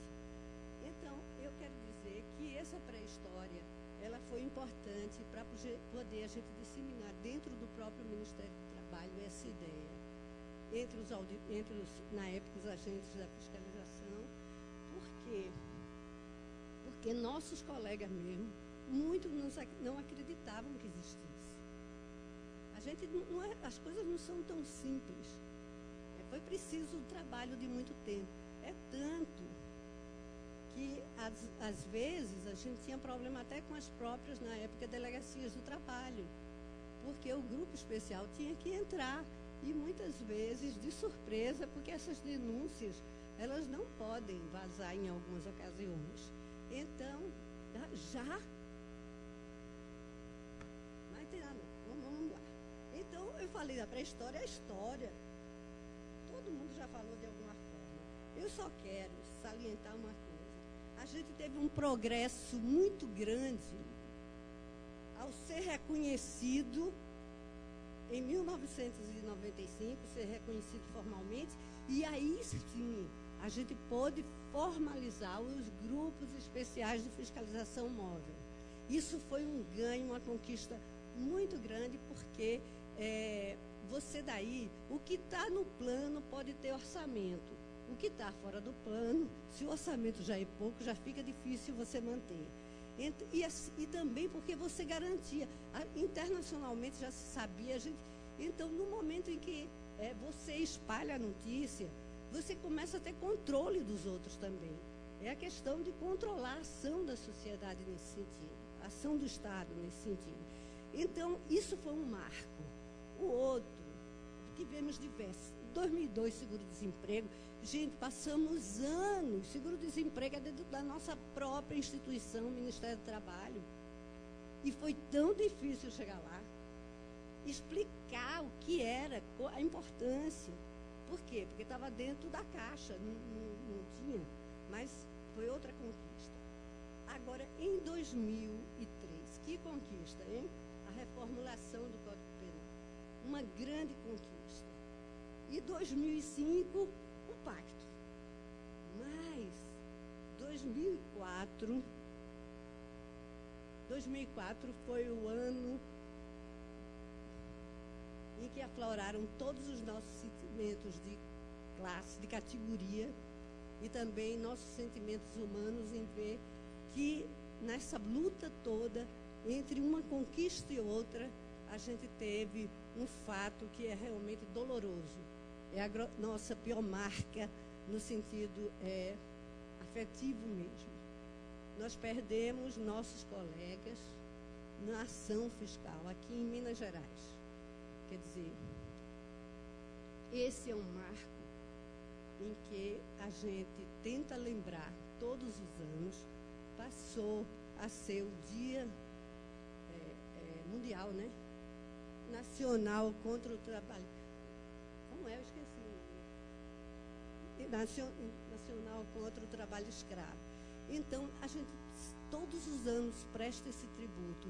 E a homenagem foi transformar esse dia, que é um dia de tristeza, num sucesso, que é você marcar um dia nacional para que se preste homenagens, mas também que se mostre resultados, que se torne agenda, que o povo acompanhe esse trabalho que é tão importante e parece tão distante das pessoas. Então, esse daí, em Unai, esse acontecimento de Unai propiciou, acredito, esse pacto depois, quer dizer, reforçou a ideia do pacto. E não foi só isso, houve desapropriação na Fazenda Castanhal. É muita coincidência. Depois da formulação do Código Penal, depois em que a gente começa a ter um instrumento de política pública que possa fazer o dia seguinte, que é o seguro-desemprego, muito pouco, mas é. E a gente tem essa chacina e tem também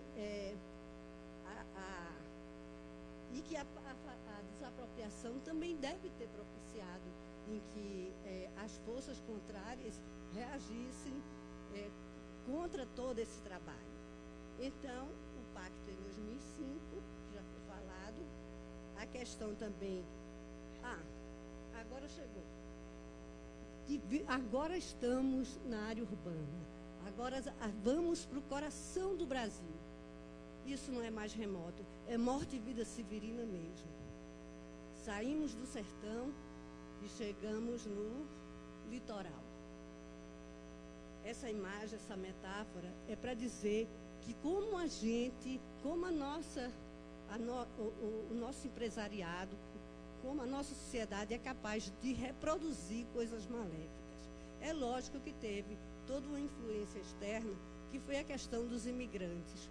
Mas o sentimento de discriminação e de subordinação dos mais oprimidos, ou daqueles mais vulneráveis, aflorou em São Paulo. Aí a gente, nova descoberta. Temos que ter procedimentos, temos que ter pessoas com capacidade de atuar, criar novas capacidades para atuar na área urbana, com idiomas diferentes, com culturas diferentes. E em São Paulo, como pensar o Brasil, a economia, o PIB todo lá, e o trabalho escravo também. Por sinal, não tem Zara aqui não, né? Roupinhas da Zara. Então, e de repente eu ouvi falar outro dia que o homem mais rico do mundo é o dono da Zara. E nossos colegas de São Paulo fizeram e continuam a fazer esse trabalho excelente para identificação, abordagem. Isso tudo não é fácil. Não é apologia aqui da Inspeção do Trabalho, não. Isso aqui é porque eu estou me aproveitando que tem uma turma de estudante e a gente fica naquela ânsia de que as pessoas saibam o que acontece. Então, aí a gente saiu daquela área mais remota, que as relações eram mais, digamos, menos complexas, entra numa área urbana como São Paulo, de relações ultra complexas, mas a gente é a mesma coisa. No fundo, é o mesmo trabalhador, ele é escravizado e precisa tanto de atenção quanto qualquer outro. Meus papeizinhos eu vou pular tudo. Tem jeito. Então, enfim, essa área, eu falei dos imigrantes, deixa eu ver. A lista suja, Tiago já falou muito bem. Agora é preciso que saliente uma coisa. Quais são os desafios e ameaças da gente? Colocar como desafio o menor número de auditor nos últimos 20 anos. E a população cresceu, imagina, hein? Esse daí é um nó crítico. A gente só trabalha com gente. Então, tem algumas coisas que são extremamente importantes. Temos que ter a boa lei, temos que ter bons quadros, temos que ter orçamento, temos que ter instrumento e temos que ter também consciência da resistência e da importância desse trabalho. Isso não pode morrer. Não pensem que passamos daquela época até hoje por tantos ministros que abriam os braços e aplaudiam. A resistência foi muito grande. Teve ministros que tentavam realmente, se não diminuir, encolher a míngua. Agora não é uma coisa só de ministro, é uma coisa geral. Tudo que está se fazendo, eu ia falar da 6442, não vou, mas eu acho que agora, se não tivesse a mudança do conceito, a gente iria transformar uma legião de trabalhadores rurais em trabalho escravo, em trabalhador de mão de obra escrava. Mas como, juntamente com isso, tem 57, pelo menos até 3 meses atrás, projetos de lei, projetos normativos, circulando no Congresso, que todos eles dão perda trabalhista. Então, se não passa um, passa o outro, se não passa um... Quer dizer, para a gente especificamente, dupla visita e NR31, não dá para pensar o mundo da forma que se pensava no passado. A coisa mais certa do mundo é que tudo muda. A gente não tem. Diz o Xing, livro das mutações, que a única coisa que não muda é a mutação. A dialética também demonstra isso, que as coisas mudam. Lulu Santos também diz isso. Nada como foi será. E Raul Seixas também. Eu quero ser uma metamorfose. Mas, gente, sem esquecer o processo de evolução. A gente não muda para trás, não. Tem que mudar para frente. A gente está falando de pessoas humanas, a gente está falando de direitos humanos, a gente está falando de dignidade e decência dentro do trabalho. E a gente vê que hoje a gente tem um governo que está trabalhando com toda a sua força, toda a sua garra, para tudo isso destruir.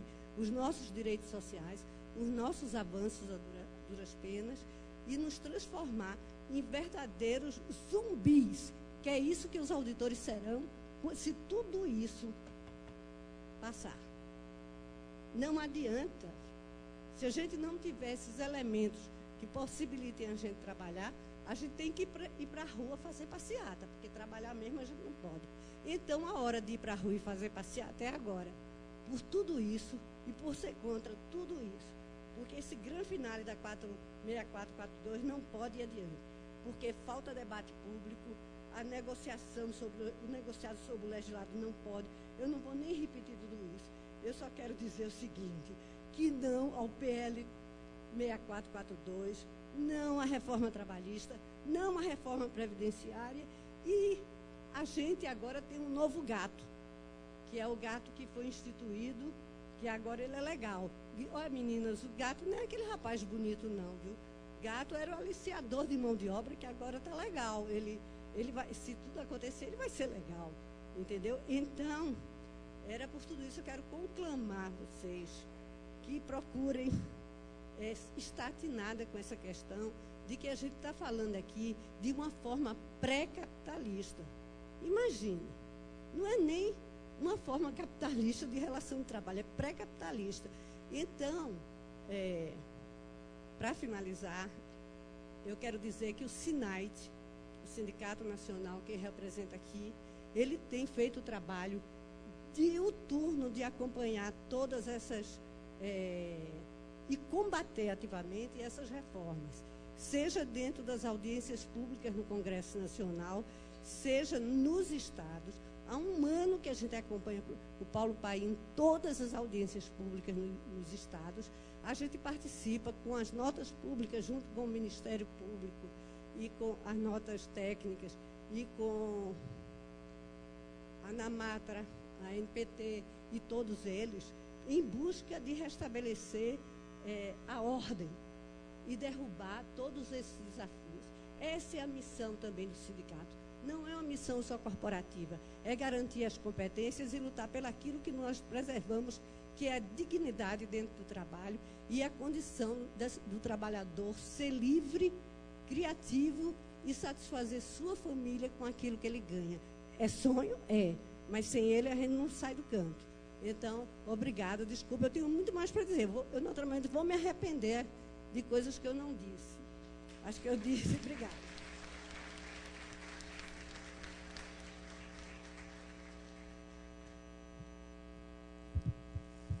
Apresentamos os nossos agradecimentos à doutora Vera, que passou tão rica experiência para conhecimento de todos, e acredito que até um entusiasmo para os futuros advogados, atuais alunos aqui da Faculdade Dom Helder Câmara, que se encontram aqui presentes. Um entusiasmo para o estudo do direito do trabalho. Prosseguindo, ouviremos a palestra do Frei Xavier Plassat, que atua na Comissão Pastoral da Terra. Frade dominicano, francês, formado em Ciências Políticas, Economia e Administração, em Paris, estudos de Teologia e Filosofia em Lyon, auditor financeiro a serviço do Movimento Sindical Operário, junto a comissões de fábrica. Faz parte da Comissão Pastoral da Terra, no Tocantins, na região do Bico do Papagaio. Coordenador da campanha nacional da Comissão Pastoral da Terra, de olho aberto para não virar escravo. Representante da CONATRAI e da COETRAI, no estado de Tocantins. Com a palavra, Frei Xavier.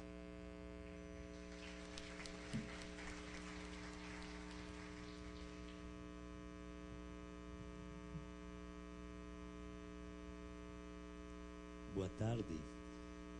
Muito obrigado pelo convite. Eu quero homenagear todos os presentes e entrar logo no assunto. De olho aberto para não virar escravo, esse é o lema da campanha, que desde 97 a Comissão Pastoral da Terra coordena no país. Eu queria...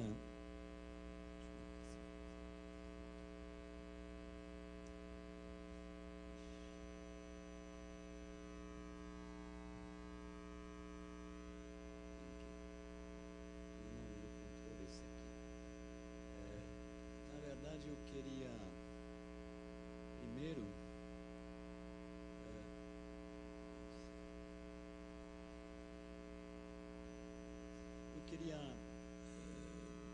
eu falo a partir da Comissão Pastoral da Terra, portanto uma experiência situada no campo das lutas sociais das comunidades rurais pelo direito à terra. Nessa pastoral da terra, com a qual eu trabalhei há quase 30 anos, eu fiz a descoberta da existência do trabalho escravo. O trabalho escravo como uma realidade intrinsecamente misturada ao conjunto de discriminações e de violências que o trabalhador rural do nosso país sofre. E devo dizer que eu recebi recentemente, nós todos, a notícia da sentença do caso Brasilver, que é outro caso que foi tratado a nível internacional no âmbito da OEA, da Organização dos Estados Americanos, com um grande alento, porque, vocês vão ver por quê, por ocasião dessa sentença condenatória que fez que o Brasil responda pela omissão, pela incapacidade de ter prevenido a exposição ao trabalho escravo de mais de 128 trabalhadores, na verdade muito mais, que foram sucessivamente escravizados na fazenda Brasil Verde, em mais de 10 ocorrências denunciadas entre os anos de 88 a 2002. Esses trabalhadores, na sentença, a Corte diz que esse é um caso paradigmático. Nós dizemos que é um caso paradigmático porque foi a primeira vez que um caso de trabalho escravo foi trazido a esse tipo de instância. E dessa vez, a diferença do caso José Pereira, evocado por Tiago, foi até a instância julgadora, que é a Corte Interamericana de Direitos Humanos. Isso não tanto porque a CPT foi mais tenhosa, mas porque o Estado brasileiro não respondeu a contento às demandas da Comissão Interamericana de Direitos Humanos. No caso da Fazenda Brasil Verde, nós temos assim um caso que abre caminho para que situações equivalentes possam ser levadas à Corte em todos os Estados membros das Américas, membro da OEA. A Corte deixou claro que as vítimas, nesse caso, sofreram escravidão. E os aspectos que foram frisados pelos juízes da Corte bate bastante com a conceituação que o Brasil utiliza para reconhecer e identificar o trabalho escravo. Vamos pegar alguns exemplos. Foi transportado até a fazenda, ônibus, trem, caminhão, carteira de trabalho confiscada, trabalhava mais de 12 horas por dia, dormiam em abrigos improvisados, condições degradantes que sofriam com comida insuficiente de má qualidade, adoeciam e ficavam sem atendimento, trabalhavam sob ameaças. Nenhum procedimento legal permitiu qualquer responsabilização pelo crime depois das fiscalizações variadas que houve na fazenda. Houve ausência de ação contra os criminosos. E isso, diz a Corte, se deve à naturalização das condições habitualmente sofridas por essas pessoas vindas dos recintos mais pobres do Brasil. E sobre isso que eu gostaria de chamar a nossa atenção já tarde. Que mais tarde na sentença a Corte chama de discriminação histórica estrutural. O tribunal instou o Brasil a incrementar a eficiência de suas políticas públicas e a coordenar melhor as instituições responsáveis pela luta contra a escravidão, bem como não permitir qualquer enfraquecimento ou retrocesso nas principais medidas já existentes. Uma mensagem que a gente, claro, gostaria fosse ouvida pelo Congresso e pelo Executivo e pelo Judiciário desse país. Vejamos alguns desses trabalhadores que quase 30 anos, 23 anos depois, foram reencontrados. Eu recomendo que vocês acessar no site da Repórter Brasil, onde foi publicado semana retrasada uma reportagem extremamente interessante, uma entrevista deles, daqueles que testemunharam na Corte Interamericana em São José do Costa Rica e em Brasília. A rotina de todos os dias começava às 4 horas, quando os fiscais jogavam luzes dos faróis dos carros dentro do barracão para acordar os trabalhadores. Se o café demorasse para sair, tomavam na caminhada, no eufemismo, percurso de 20 quilômetros a pé. No estilo Capitão do Mato, um fiscal andava à frente e o outro atrás, montado em mulas ou cavalos. Meladinho, o gato, havia prometido um mato baixo, não era o caso. Era um juqueirão alto, serviço para trator, uma motosserra fazer. Mas a gente fazia com as mãos, diz Francisco. Outro diz, por volta das 9, a gente retornava ao barracão em busca das marmitas. Quase 4 horas depois chegava com as quentinhas frias, uma mistura de arroz, mandioca, carcaça de carne sem tempero. Comiam no tempo, a céu aberto, embaixo de chuva, no máximo em meia hora. Comida que nem porco do Piauí come, diz Marcos. Todos eles eram do Piauí. Para matar a sede, a água quente e suja. Às 18 horas, molhados de suor, de trabalho, dentro da água ou de chuva, voltavam a pé, escoltados. O mato não era baixo, era um juqueirão. No terceiro dia, a caminhada à noite parecia uma eternidade para Marcos. Não foi pela distância, mas pela coceira, o tal de roi-roi. Veio pele e carne junto. A combinação de calor e de umidade resultou numa doença que eles apelidam assim, roi-roi, que come a carne. A vida na fazenda era sofrimento. A gente comia no tempo, quando chovia dava menos gosto ainda, ficava tudo aguado, a fome dói. Por isso digo que a comida de lá não era muito ruim. Era mandioca misturada com arroz, era bem difícil ter carne de gado. Na noite que nem isso tinha. Nunca falei do que eu vivi naquela fazenda para nenhum dos meus filhos. Exatamente essas palavras que o seu João, há 15 dias, me disse, há 3 semanas, esse João que Marcelo, você resgatou em Aragominas, perto do município onde eu moro, no Tocantins. Chorando ele me diz isso. Nunca falei disso com meus filhos. Quando voltei da Brasilveda, achei minha mulher e meus filhos fraquinhos. A vida aqui não mudou nada esses quase 20 anos, ele fala hoje. A mudança é sempre a mesma coisa para quem é pobre. Tem dia que a gente tem dia que não. Às vezes tem almoço, mas não janta. Sempre quis fazer uma casa, nunca consegui. Está tudo abandonado.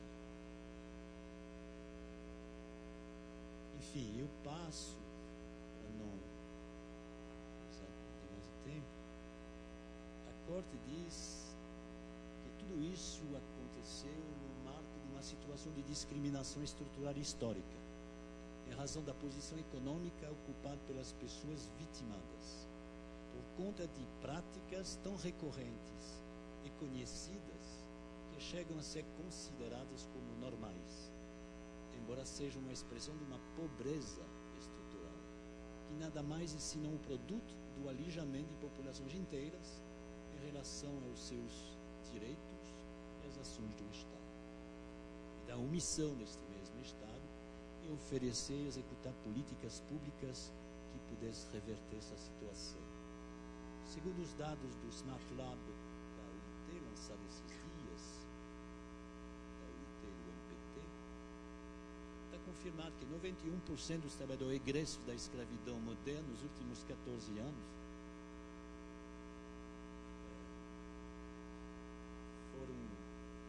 são de municípios cujo índice de desenvolvimento humano é considerado muito abaixo para os padrões das Nações Unidas. Tinha preparado os dados mais detalhados. A gente sabe que os trabalhadores, as estatísticas do seguro-desemprego, que foram encontrados em situação de escravidão de 2003 para cá, vem principalmente de Maranhão, Pará, Bahia, Minas, norte de Minas, Tocantins e assim por diante. Que eles estão, em sua grande maioria, jovens. 66% estão abaixo de 34 anos. Que eles são, em sua grande maioria, analfabetos, um terço.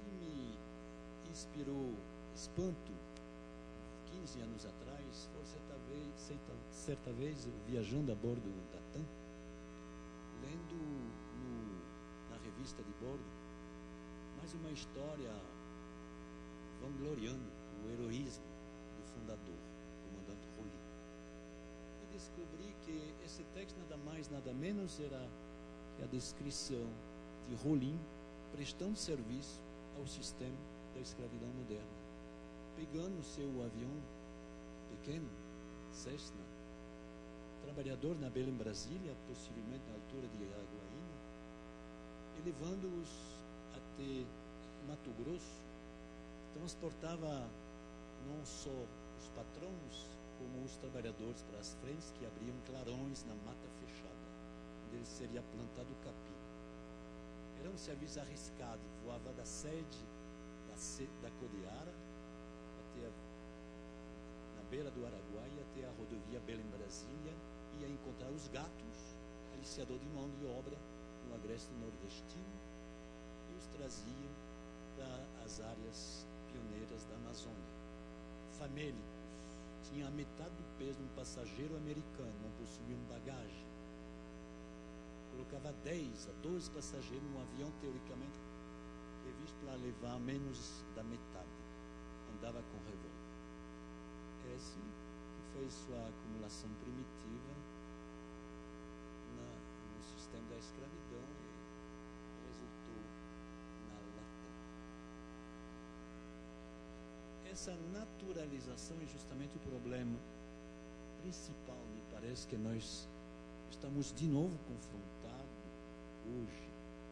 Porque se a gente analisa bem, o que está se produzindo é a tentativa de nos convencer que são normais e naturais condições de trabalho que fizemos um maior esforço nos últimos 25 anos para apontar como anormais, não naturais, tanto aos olhos dos próprios trabalhadores que sofrem dessas condições, quanto da sociedade, dos magistrados e dos empregadores.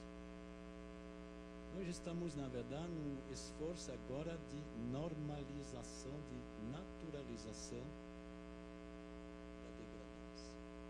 E, paralelamente, de redução para baixo da definição legal do trabalho escravo, coerente com esse esforço. O que é condição degradante na prática dos grupos móveis? É isso com o pessoal do grupo móvel, mais ou menos se resume nesses elementos. Quando 3 ou 4, 5 desses elementos são encontrados, é considerado trabalho escravo ou condição degradante, que praticamente 80% dos casos são encontrados. Possibilidade de acesso à água, não disponibilização de instalações sanitárias, não disponibilização de alojamento ou moradia adequado, não disponibilização de locais adequados para a armazenagem dos alimentos, o seu preparo, moradia coletiva da família, estabelecimento de sistema de remuneração que resulta em pagamento de salário base inferior ao mínimo legal, pagamento de remuneração com álcool, com drogas, ausência de avaliação de risco e da efetiva adoção de medidas para sua eliminação, agressão física ou psicológica, o assédio sexual. E quando olhamos para projeto de leis de que tratamos, 6.442, principalmente, tem na sua introdução do relatório do Nilson Leitão, diz aí para se adaptar aos usos e costumes do campo. O famoso usos e costumes, que são a porta aberta para a eliminação de direito. Determine que as relações de trabalho rural não são mais regidas pela CLT. Abre brecha para o pagamento não salarial do empregado rural. Admite a prorrogação da jornada diária de trabalho. Em serviço intermitente não serão computados como de efetivo exercício do trabalho os intervalos. Trabalho noturno para ser aquele realizado entre 21 e 4 da manhã. Extingue o pagamento das horas in itinere. Residente no local de trabalho, o trabalhador pode vender integralmente suas férias. Revoga a lei do trabalho rural, especialmente a portaria que instituiu, que aprovou a NR 31. E aí, sobretudo, o que é pensável, imposto de trabalho com menos de 20 trabalhadores, e quando o trabalho for realizado em terreno com declive acentuado, alagadiço, vegetação fechada, não serão mais obrigatórios nada, nem instalação sanitária, nem itens básicos como condições de higiene, água potável, locais adequados para acomodação, descanso, armazenamento de alimentos. E por fim, instituir a segunda chance para um empregador infrator flagrado com trabalho escravo não será autuado. Ele terá um prazo para se redimir. Bom, não vou insistir sobre o outro aspecto os outros aspectos da lei da reforma da CLT, né, que comporta todos esses elementos. Muito grave, um deles que é a eliminação da responsabilidade decorrente do grupo econômico, a responsabilidade em cadeia, que em muitos casos de trabalho escravo foi um elemento essencial para alcançar o verdadeiro tomador do serviço, aquele que tem recurso, inclusive, para pagar o ônus das violações. Foi o caso na indústria da confecção, das carvoarias, enfim, em várias atividades. E esse outro, que demonstra bem o caráter de classe desse projeto, a fixação de um teto para a indenização do dano moral a 50 vezes o salário do trabalhador cujos direitos foram violados. Enfim, me encaminhando para o final,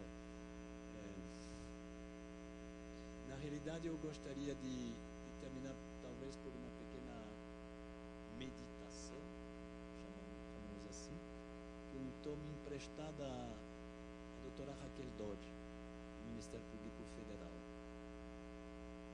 Essa discussão sobre dignidade e liberdade, muito bem conceituado por Tiago Cavalcanti, ela fez nesses termos que inclusive eu vi sendo aproveitado em vários relatórios da fiscalização do Grupo 9. Escravizar não se limita a constranger, nem a coagir a pessoa, limitando sua liberdade. Escravizar é tornar o ser humano uma coisa, retirar-lhe a humanidade, a condição de igual, a dignidade.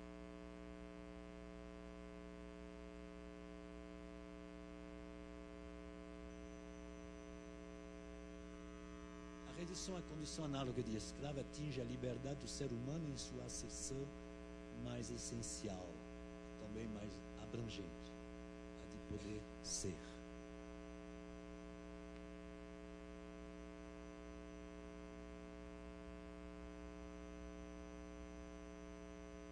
A essência da liberdade é o livre-arbítrio, é poder definir seu destino, tomar decisões, fazer escolhas, optar, negar, recusar, usar todas as suas faculdades.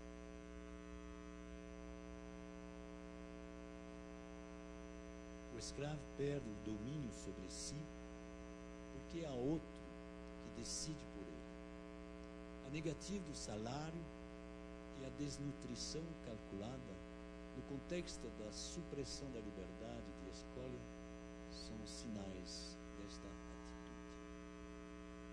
Então, deixo registrada essa necessária reflexão no país que foi o último das Américas a abolir a escravidão, sem tomar nenhuma medida para que os escravos fossem inserir na sociedade.